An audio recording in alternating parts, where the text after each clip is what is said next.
راودته التي هو في بيتها عن نفسه وغلقت الأبواب وقالت هيت لك.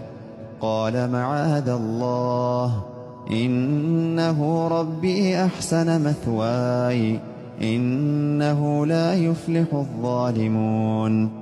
ولقد همت به وهم بها لولا أن رأى برهان ربه، كذلك لنصرف عنه السوء والفحشاء، إنه من عبادنا المخلصين.